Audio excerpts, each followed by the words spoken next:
Baik, berikutnya kita lanjutkan dengan gaya sentripetal. Tetapi gaya sentripetal ini sebenarnya bukan gaya asli. Dia merupakan resultan atau gabungan dari beberapa gaya yang sebelumnya kita sudah pelajari. Nah, judul bagian ini saya beri nama dinamika gerak melingkar.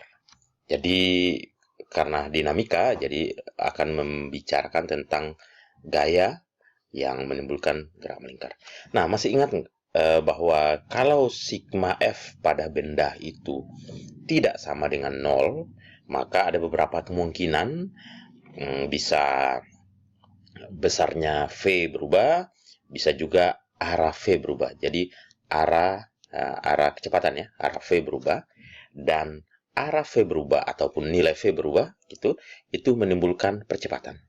Nah, kalau arahnya yang berubah, percepatannya namanya percepatan sentripetal. Nah, lalu uh, arah sigma F atau nanti kita kenal sebagai gaya sentripetal itu selalu menuju ke pusat.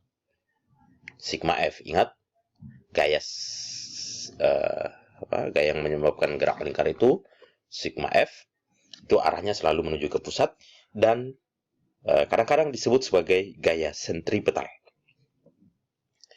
Ya, tadi udah saya sebutkan gaya sentripetal itu bukan gaya asli, tapi dia adalah resultan dari beberapa gaya. Oke, kita lanjut.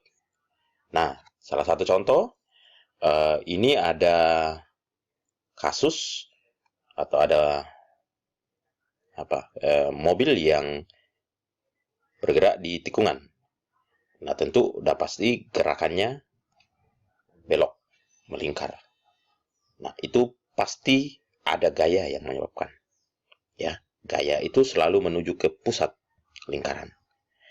Walaupun mungkin bukan lingkaran penuh, ya, tapi ini adalah bagian dari lingkaran. Dan berarti arah gaya gesekan, gaya sentripetal arahnya ke pusat lingkaran. Ya. Nah, karena kita sebelumnya udah belajar tentang percepatan sentripetal, ya, dan kita udah belajar hukum kedua Newton, ya, maka saya mau sinkronkan sigma F di sini sama dengan M kali A, ya, dan sigma F ini sekarang kita akan sebut sebagai gaya sentripetal. Nah, lalu A ini yang kita sudah pelajari di kinematika gerak melingkar, A sentripetal itu sama dengan V kuadrat per R, atau ada juga yang menuliskan menjadi omega kuadrat R. Nah, sehingga kalau begitu, gaya sentripetal, saya singkat aja Fs, itu besarnya sama dengan mv kuadrat per R. Atau nanti akan ada bisa ditulis menjadi m omega kuadrat R. Ingat, V itu adalah kecepatan, R itu adalah jari-jari lingkaran. Kalau omega, ini bukan W tapi omega. Omega itu masih ingat ya, 2pi F atau 2pi per T. Ya, ini R jari-jari. Nah, sementara gaya sentripetalnya ini tergantung kasusnya. Ya, di gambar di atas ini yang menjadi gaya sentripetal itu adalah gaya gesekan. Gaya gesekan. Nanti di gambar-gambar berikutnya akan lebih jelas lagi. Nah, ini ada satu bukan animasi ini, tapi foto benaran, video benaran. Kalian bisa lihat mobil dan motor. Ayo, mana? Kok nggak mau gerak lagi?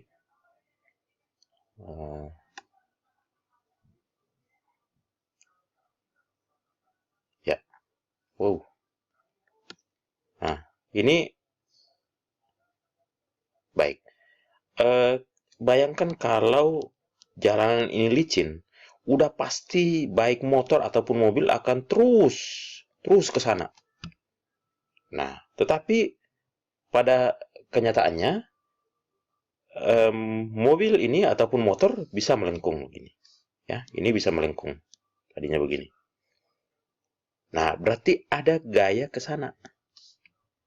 Ya, bisa dilogika bahwa untungnya jalanan ini kasar, sehingga dia tidak bisa tergelincir terus ke sana. Nah, berarti kalau begitu, yang berfungsi sebagai gaya sentripetal di sini itu adalah gaya gesekan. Nah, gaya gesekan nanti kita udah belajar bagaimana mencari gaya gesekan dan seterusnya. Ya, ini kita masih belajar tentang bagaimana memahami sebuah peristiwa fisika, lalu bagaimana menggambarkan gaya-gaya yang bekerja pada benda. Kita lanjut. Nah, ini ada muasi mobil yang bergerak pada tikungan, tapi kalian lihat tikungannya, jalanannya itu sengaja dibuat miring. Ini banyak sekali kita temui di jalan-jalan, terutama di luar kota begitu ya. Memang sengaja dibuat miring pada tikungan, tentu ada fungsinya. Nah, tapi kita akan belajar tentang gaya sentripetal di sini. Yang berfungsi sebagai gaya sentripetal itu apa? Nah, pertama, kita gambarkan gaya-gaya yang bekerja pada objek mobil. Ya, kita udah belajar bahwa kalau di gambar kedua ini ya, kalian perhatikan, ada interaksi antara mobil dan bidang miring, yaitu kita sebut sebagai gaya normal. Ini ke atas ini. Dia tuliskan di sini FM, tapi dari awal saya terbiasa menuliskan gaya normal. Lalu di sini ada gaya gaya berat ke bawah, W. Ya. Ini ada pasti akibat dari gaya apa ini namanya? Gaya berat ini, benda ini juga akan cenderung ke bawah. Ya. Tetapi mungkin supaya lebih sederhana dulu, kita anggap aja licin, walaupun dalam sehari-hari agak susah menemukan jalanan licin. Ya, tentu itu tidak masuk akal. Tapi penyederhanaan kita lakukan dulu ya, supaya mudah memahami. Kalau gaya yang bekerja pada mobil ini hanya gaya normal dan W, maka yang berfungsi sebagai gaya sentripetal di sini itu adalah komponen NX. Nah, NX ini N ini kita uraikan menjadi NX lalu NY. Nah, mobil ini kan bertahan, lihat di gambar pertama di atas, bertahan di bagian tengah ini, bagian tengah jalan nih. Nah, jadi kalau begitu saya boleh mengatakan si mobil ini tidak mungkin turun ke bawah, tidak naik ke atas. Kesimpulannya dia stay pada garis ini. Berarti NY harus sama dengan W. Ya. Kalau W-nya lebih besar, ya mobil ini merosot ke bawah. Gitu. Tapi kalau NY-nya lebih besar, ya dia naik ke atas. Gitu. Faktanya dia tetap ada di tengah-tengah jalan raya ini.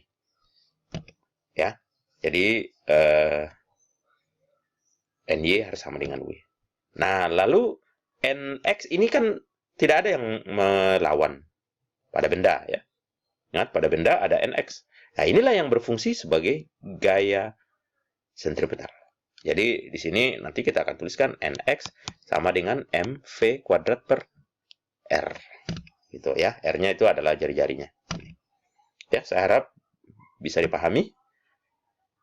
Saya lanjut.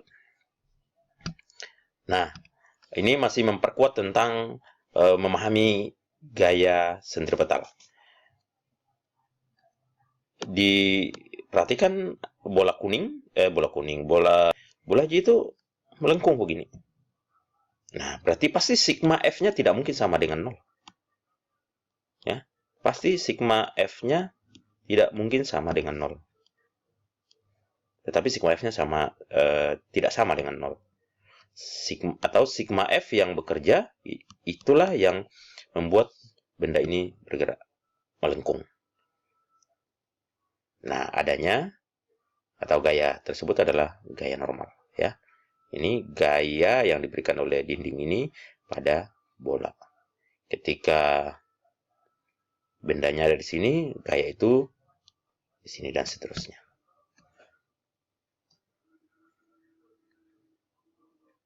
Ya, bagaimana dengan gambar ini?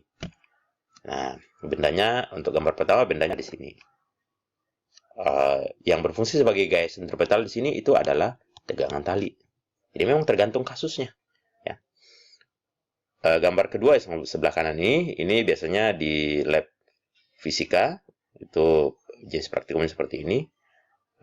Harusnya horizontal, benar-benar horizontal. Dalam praktek di lab fisika biasanya agak susah. Nah, tapi kalau ini benar-benar horizontal, maka yang berfungsi sebagai gaya sentripetal pada benda ini itu adalah gaya tegangan tali. Kita udah belajar tegangan tali ya. Nah, gaya tegangan tali itu bekerja pada benda seperti ini.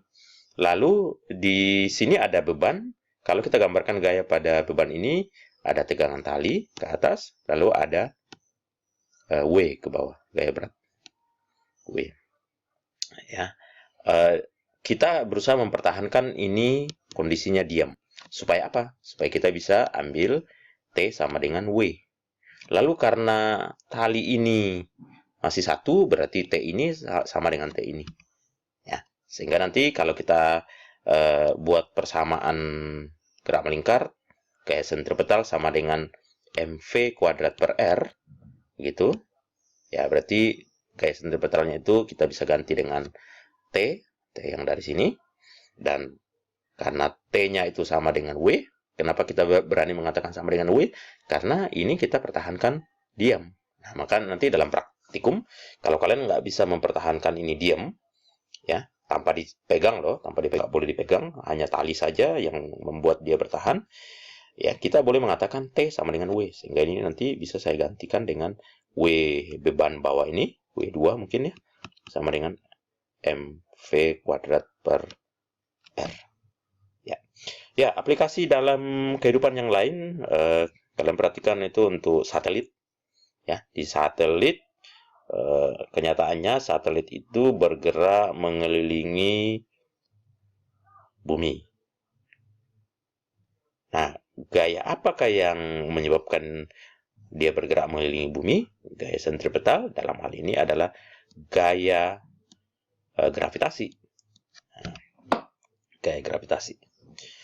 Cuma karena ini melibatkan jarak yang cukup besar, jadi gaya gravitasi tidak sesederhana dengan mengganti sama dengan W, nggak bisa. Kita akan belajar di bab yang berikutnya tentang gaya gravitasi umum. Baik, saya berharap bahwa penjelasan tentang gaya sentripetal ini jelas bagi kalian dan kalian bisa memahami. Ini masih ada lagi nih, ya. Contoh di dalam kehidupan sehari-hari, ya, saya ambil orang yang duduk di sini nih. Gaya yang bekerja di orang yang di sini hanya ada dua, W, lalu ada tegangan tali. Nah, tapi orang ini akan bergerak mutar begini. Berarti ingat gaya sentripetalnya itu selalu menuju ke pusat. Pusatnya itu ada di sini. Kalau begitu yang berfungsi sebagai gaya sentripetal di sini itu adalah komponen T. Nah, mari kita uraikan. Nah, ini saya beri nama TX, lalu ke atas itu namanya TY. Ya, benda ini kan tidak pernah turun ke bawah ya, dalam posisi yang stay begitu, steady. Dia tetap berada di posisi ini, maka kita bisa katakan TY sama dengan W. Hukum pertama.